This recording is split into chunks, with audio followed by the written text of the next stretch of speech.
مساء الخير على حضراتكم مشاهدي متابعي قناة كورة على السريع في كل مكان. اهلا بيكم في فيديو جديد. التعادل باي نتيجة او المكسب اكيد برضو باي نتيجة هيحسم لنا اللقب، وخمس بطولات هنا في مصر وخمس بطولات زيهم بره مصر، وبالتالي مش جديدة اطلاقا على النادي الاهلي حسم اللقب من بره مصر. عندنا خبر حصري ان بملكة سيما جبران قدامهم ايمن حسوني اللي هو تحت صنب راس الحربة، وعلى الجناحين رضا الجعدي. على الاجنحة هيكون محمد ونجم وزهير المترجي او بوهيرة، وعدل الطريقة ل 4-1 ومحتاجين تركيز كبير جدا جدا. لكن انا كنت بس عايز افهمك ان انت الاهلي، انت المارد الاحمر. 11 لاعب وراجل قد المسؤوليه في ارضيه الملعب يوم 11 يونيو القادم من اجل النجمه ال11.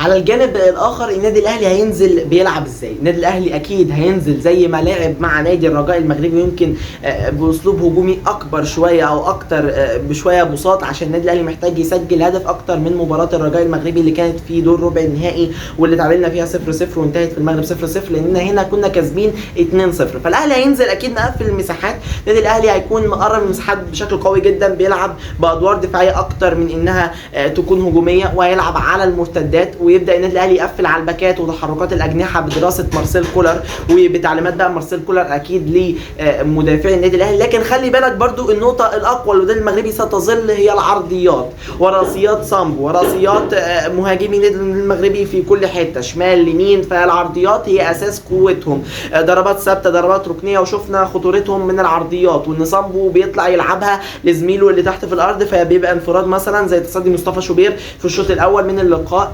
اللقطه دي لو كانت داخل جول كانت حولت حاجات كتير جدا والنتيجه كانت لسه 0-0. فخلي بالك ان العرضيات ستظل هي نقطه قوتهم. لكن في الناحيه الثانيه برضو عرضياتنا بتشكل خطوره كبيره جدا عليهم، لان تمركزاتهم في العرضيات سيئه جدا، والتغطيه العكسيه زي هدف بيرسي تاو هنا في القاهره اللي هو الهدف الاول، والتغطيه العكسيه ويحيى عطيه الله اللي كان ضامم لجوه بشكل قوي جدا وسايب بيرسي تاو لوحده خالص.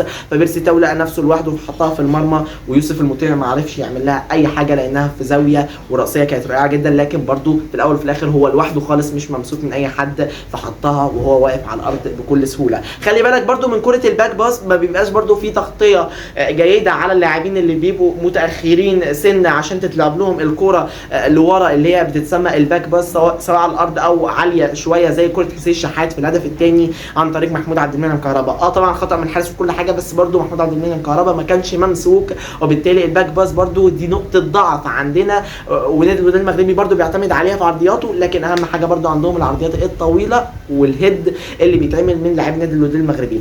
فاحنا دلوقتي احنا فاهمين خلاص نادي الوداد المغربي هي اقوى حاجه عندهم العرضيات، فلازم يبقى فيها شغل كبير جدا جدا جدا من جانب مارسيل كولر ومن جانب لاعبي النادي الاهلي. يعني ما ينفعش اكيد يبقى في اي سرحان، لازم يبقى في تركيز كبير جدا، لانك اساسا نازل وهدفك الاول انك تدافع على لاعبي ومهاجمي نادي الوداد المغربي. في الهجوم بقى وهجماتك المرتده لازم يبقى في سرعات بشكل كبير جدا، لازم يبقى في لعب على سرعات حسين الشحاته وبيرسي تاو او محمود عبد المنعم كهربا او شريف، اي واحد يبدا فيهم. عايز اكلمك برضو عن انك لازم تستغل اي فرصه تجيلك. يا كهربا سامعني، يعني يا رب حد بس يوصل له الحته دي، لازم تستغل اي فرصه تجيلك. لو انت اللي هتبدا مش شريف اللي هيبدا، او شريف حتى اي لعيب لازم يستغل اي فرصه تجيله لانها ممكن ما تجيش تاني. بس برضو عايز اقول لك نقطه مهمه جدا عن نادي الوداد المغربي. النادي الوداد المغربي اكيد مش هينزل يجازف مجازفه كبيره تفتح مساحاته ورا والنجوم الوداد مساله وقت وهكذا، لا اكيد هم عارفين ودارسين كويس النادي الاهلي، وعارفين ان اي هدف للنادي الاهلي